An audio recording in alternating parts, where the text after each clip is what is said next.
Virgin girl begs mountain man to hide her from dad. What happened next shocked. Marry him, or I'll see you buried beside your mother. The words ripped through the freezing night like a bullet. 16-year-old Zoe Bell stumbled backward, her breath visible in the air, her heart pounding in terror. Behind her, the glow of lanterns flickered through the trees as her father's men searched the woods. Reverend Elijah Holt was not the kind of man one disobeyed. The town of Cottonwood called him the voice of God. But Zoe knew the truth. Her father's voice was only full of greed. He had sold her future to Sherman Glay, a railroad investor twice her age, in exchange for land rights and a promise of power. Still wearing her thin nightdress, Zoe ran until her lungs burned. The snowstorm had begun to swallow the world, flinging shards of ice into her face. Each gust of wind felt like punishment from heaven itself. When her knees finally gave out, she collapsed in the white silence.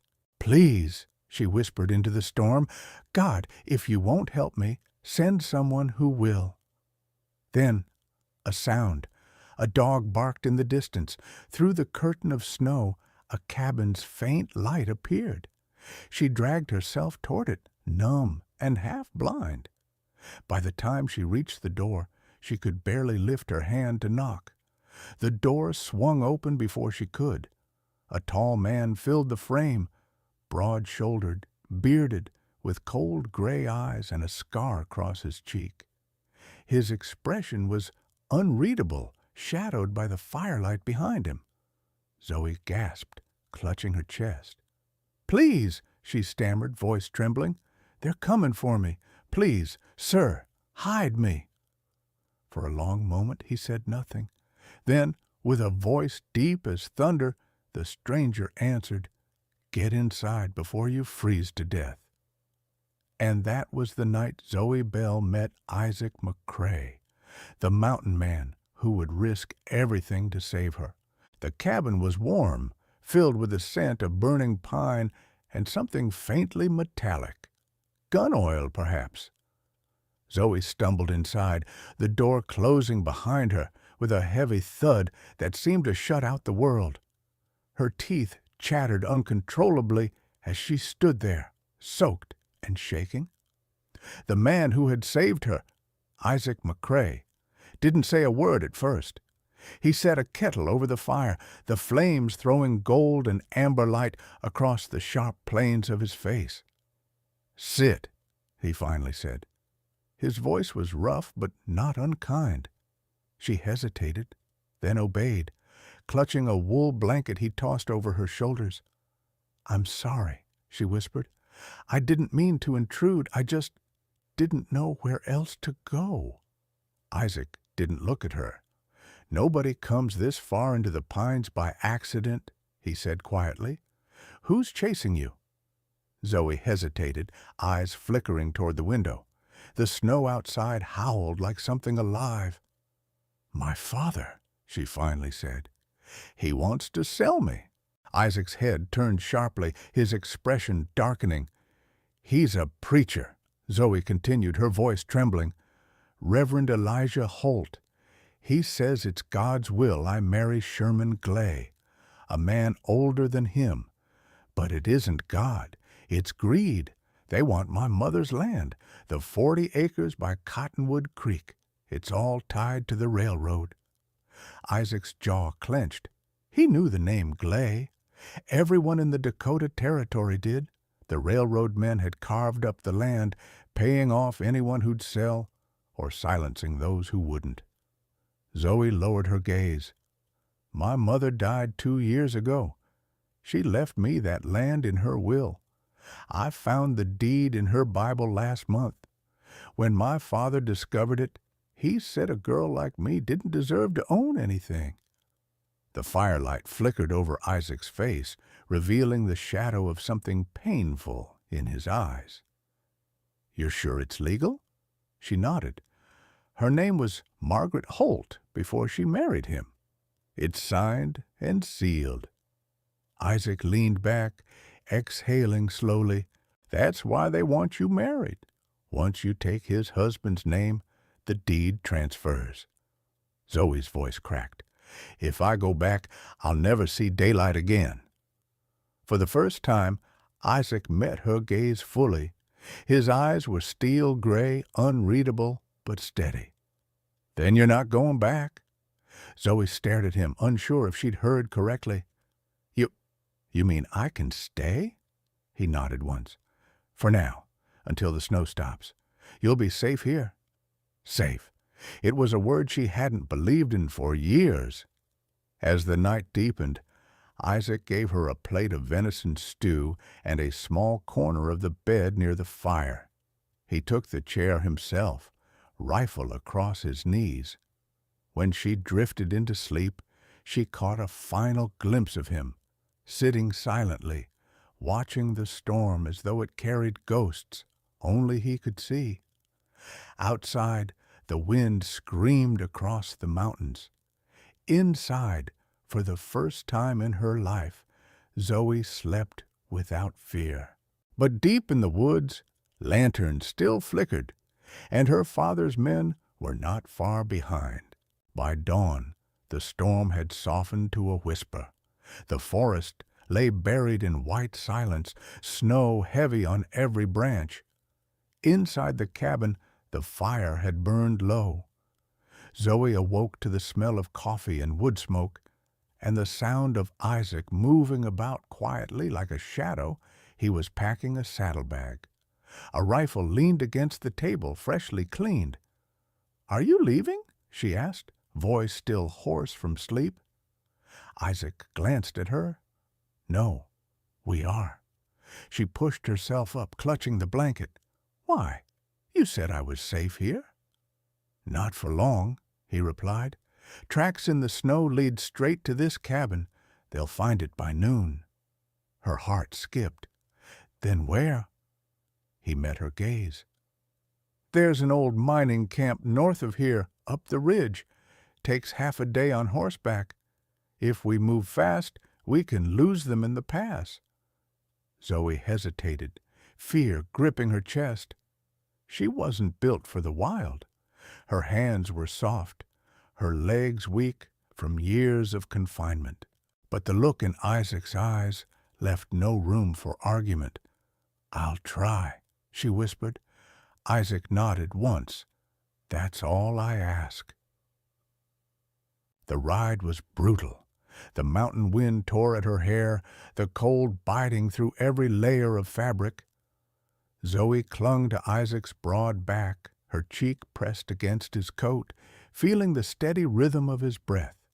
He didn't speak much, only short, practical words. "Hold tighter. Lean left. Breathe." By noon, the storm returned, gray clouds swallowing the peaks, snow slicing sideways. The world shrank to the sound of hooves crunching ice and the deep growl of wind through the pines. When Zoe shivered too hard to hide it, Isaac stopped and reached into his saddlebag. He pulled out a heavy fur coat, far too large for her, and draped it around her shoulders without a word. "You'll freeze," she protested. "I've been colder," he said simply, urging the horse onward. For hours they rode like that, two figures alone against the wilderness, their only company the silence between them. It wasn't a comfortable silence, but it wasn't empty either. It was steady. Trust began to grow in those quiet spaces, fragile as frost, but real. When the light began to fade, they found a small cave tucked into the ridge. Isaac built a fire with practiced precision, while Zoe gathered what little kindling she could find. Her hands shook as she worked. "You do this often?" she asked. "Every winter," he said. "Keeps the wolves out and the past quiet." "The past?" she echoed softly. He didn't answer. Later, as the fire burned low, Zoe sat wrapped in the fur coat, staring into the flames. Isaac sat across from her, sharpening his knife, a rhythmic motion that seemed more like meditation than violence. "I heard stories about you," she said finally. "The men in town say you deserted the army, that you killed your own commander." Isaac didn't look up. "They tell those stories because they need a monster to point at. Helps them sleep better at night." She frowned. "So they're lies?" He paused. "Not all of them." The admission hung heavy in the cave. Zoe didn't press further. She saw something raw flicker behind his calm exterior, something too painful to touch. When the fire dimmed to embers, Isaac unrolled a second blanket and spread it a few feet from hers. "Get some rest," he said. "We've got ground to cover tomorrow." She lay down, listening to the wind moan outside the cave. For a long time, neither spoke. Then, in a voice barely above a whisper, Zoe said, "Thank you, Isaac." He didn't reply, but in the silence that followed, she could feel it. That quiet, steady presence beside her, the promise unspoken. "You're safe now." And for the first time, she believed it. By the time the storm cleared, the world outside had transformed into a frozen cathedral, tall pines glittering with ice, snow stretching to the horizon like unbroken glass. Isaac's old hunting cabin at the North Ridge became their refuge. Smoke curled from the chimney each morning, and inside the air smelled of pine resin, coffee, and safety. For Zoe, life here was unlike anything she had known. There were no sermons, no scolding, no eyes watching her every move, just quiet and Isaac. He rose before dawn, chopping wood or checking his traps along the creek. His movements were steady, efficient, the rhythm of a man who'd lived too long alone. At first, he barely spoke to her except for simple things. "Eat. Stay near the fire. Don't wander past the ridge." But Zoe was not content to sit idle. By the third day, she began sweeping the floors, scrubbing pots, and mending a torn blanket she found in a trunk. When Isaac came back from the woods that evening, he paused at the doorway, his expression unreadable. "You didn't have to do that," he said. "I wanted to," she replied, brushing a strand of hair from her face. "It feels good to make something clean again." He gave a slow nod, the ghost of a smile touching his lips. "Then maybe you'll manage to clean this whole mountain." From then on, the silence between them softened. She learned to boil coffee the way he liked it, strong enough to stand a spoon upright. He taught her how to split logs without splintering them, how to tell coyote tracks from wolf prints, and how to aim his old Winchester rifle. "You'll need to know," he said as he positioned her hands around the weapon, "in case I'm not around." Zoe frowned. "You always say that. In case." Isaac's eyes darkened for a moment. "Because the world doesn't care if you're innocent." She didn't fully understand, but she nodded anyway.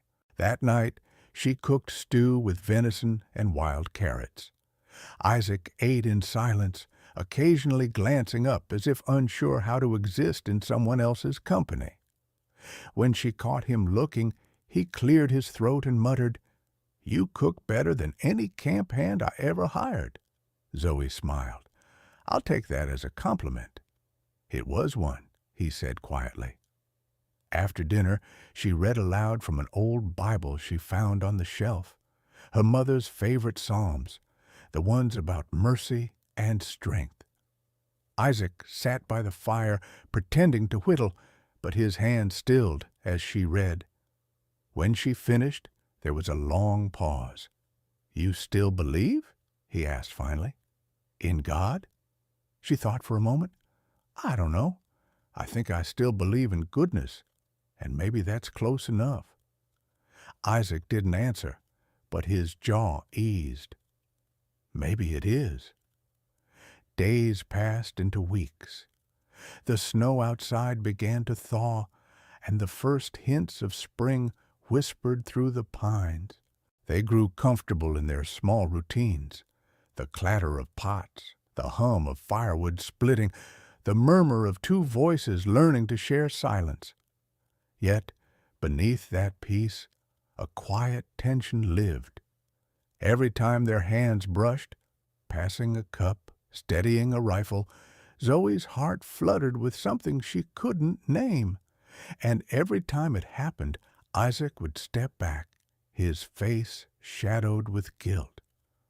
One evening, after a long day of chopping and hauling, she found him on the porch, staring at the horizon. "You're different when the sun sets," she said softly. He didn't look at her. "I lost everything after sunset once. My wife, my little boy. I thought if I stayed away from people long enough, I'd never have to lose again." Zoe's throat tightened. "And now?" He glanced at her, just once, but long enough to make her breath catch. "Now I'm remembering what it's like to care, and it scares the hell out of me." The wind shifted, carrying the faint scent of thawing earth. Neither spoke again, but as she stepped closer, their shadows merged in the firelight. Two souls no longer strangers, standing at the fragile edge of something neither dared to name. Spring came in slow waves, melting snow, dripping eaves, and the first shoots of green breaking through the soil. Zoe could finally step outside without her breath turning to frost. But with the thaw came unease. Isaac had been quieter than usual, often riding off before dawn and returning long after sunset, his horse lathered and eyes dark. One morning she found him at the workbench, polishing his rifle with the kind of focus that only comes from old ghosts. "You've been gone 3 days," she said softly. "Checking traps," he replied. But he didn't meet her eyes. She folded her arms. "You're lying." Isaac's hand stilled. He looked up then, and there it was, that flicker of guilt she'd begun to recognize. "They're looking for you, Zoe," he said finally. "Your father's men. They've been in the valley asking questions. Word is the railroad company's posted a reward." Her breath caught. "A reward? For what?" "For finding you," Isaac said grimly. "They're calling it a rescue." Zoe's heart pounded. "They'll never stop." "No," he agreed. "They won't." Silence stretched between them, heavy as the air before a storm. Zoe sat down slowly. "Why are you helping me, Isaac? You could have turned me in and collected the bounty." He gave a low, humorless laugh. "I've spent half my life being hunted by men like that. I'm not about to help them catch someone else." Her brow furrowed. "You mean the army?" He hesitated, then set the rifle aside. "I fought under Captain Webster during the war with Mexico. We were ordered to clear a village. Women, children, civilians. I refused. He called it mutiny. They branded me a deserter, a murderer." His jaw tightened. "They said I ran from the fight. Truth is, I just couldn't keep killing innocent people." Zoe's throat ached. "That's why you hide up here?" Isaac nodded. "It's easier to be a ghost than to live among liars." She moved closer. "You're not a ghost. You're the only person I've ever known who's told me the truth." Something in his face softened. A tremor, a moment of quiet disbelief. "You shouldn't trust me that easily, Zoe." "Maybe not," she whispered, "but I do." Before he could respond, a shot rang out in the distance, sharp, echoing through the trees, then another. Isaac was on his feet instantly. "Down!" he barked, pulling Zoe to the floor as glass shattered.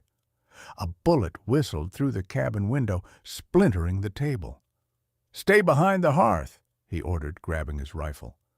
Through the smoke of the fire, Zoe could see figures moving among the trees, men on horseback, their voices carrying through the clearing.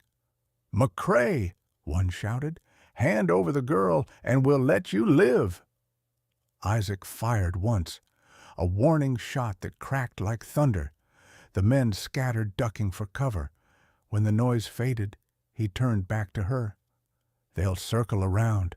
We've got to move before nightfall." Zoe's hands trembled, but her voice was steady. "I'm not running anymore." Isaac stared at her, disbelief and pride flickering in equal measure.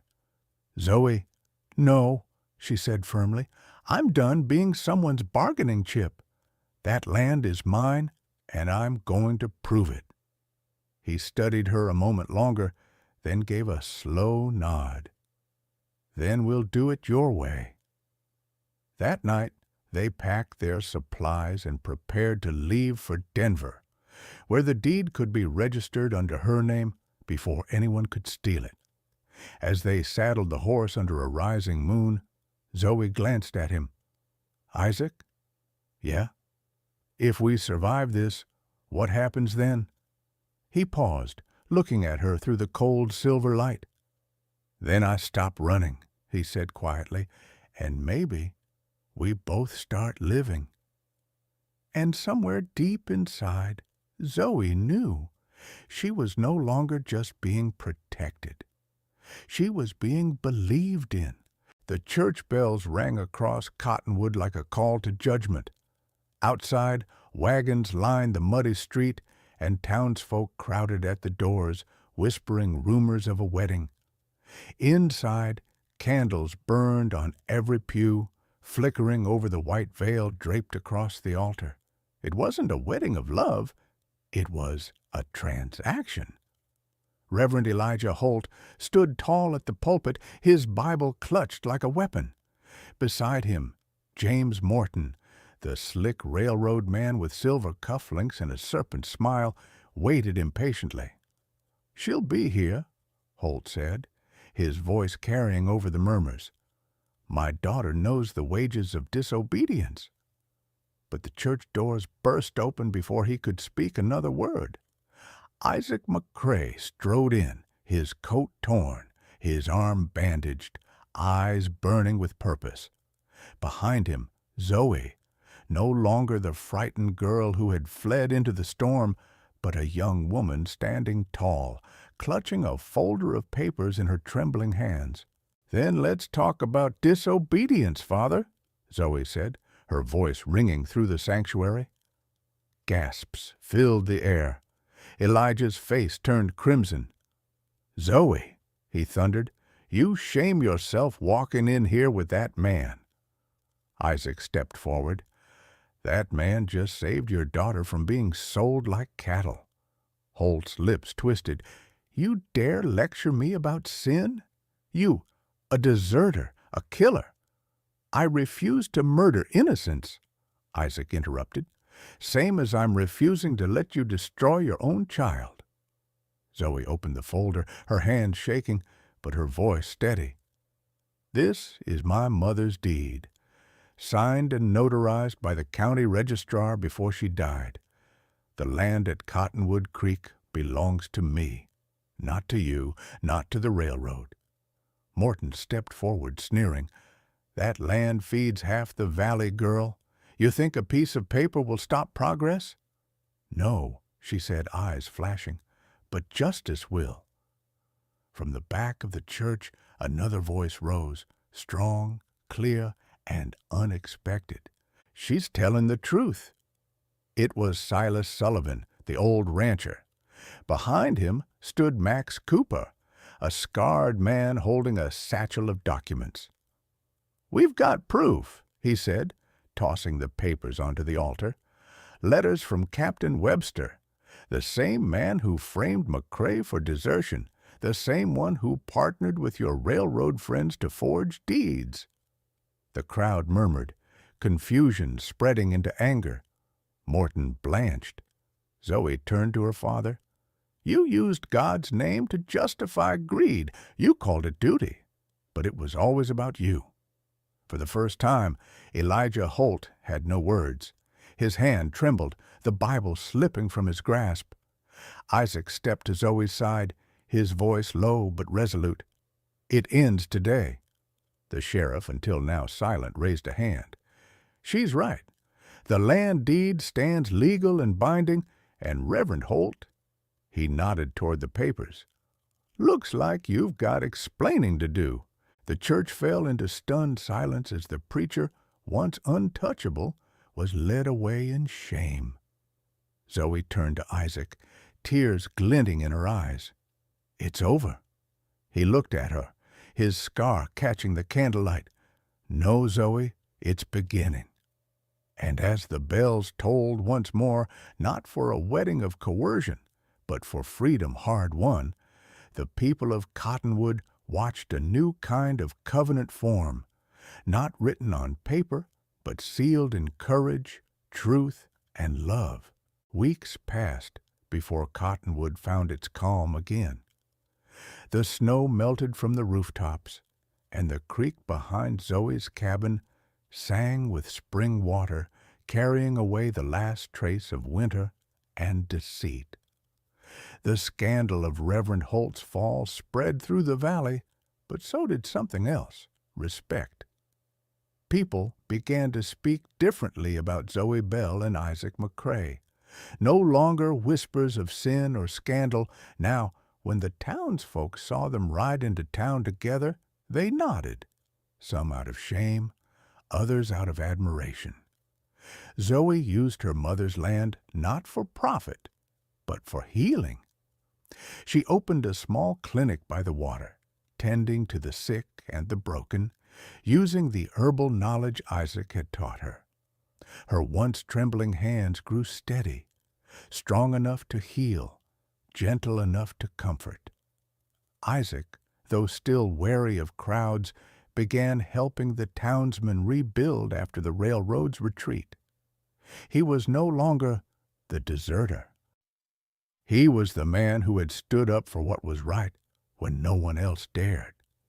The sheriff himself often rode out to his cabin just to talk, something unthinkable a year ago. On quiet evenings, Zoe would stand at the porch, watching the horizon blush gold as the sun sank behind the ridges. Isaac would join her, his arm brushing hers, their silence full of everything they didn't need to say aloud. Once she turned to him and asked, "Do you ever wish we'd run instead of fought?" Isaac looked at her for a long moment, his weathered face soft with affection. "No," he said. "If we had run, we'd still be running. But this is living." And as twilight settled over Cottonwood, two lost souls who had once sought shelter from the storm now stood hand in hand beneath the same quiet sky, proof that even the coldest hearts can find home again. Some stories begin in fear, in running through the cold and the dark, but they don't have to end there. Zoe Bell found herself hunted by blood, betrayed by faith, and still she chose to believe in goodness. Isaac McCrae, a man the world called a deserter, found redemption not in revenge, but in love. Their story isn't about escape. It's about standing your ground, even when the world tells you to kneel. If you've ever been lost, unheard, or unloved, remember Zoe and Isaac. Someone out there is waiting to see the light in you, too. Where in the world are you listening from tonight?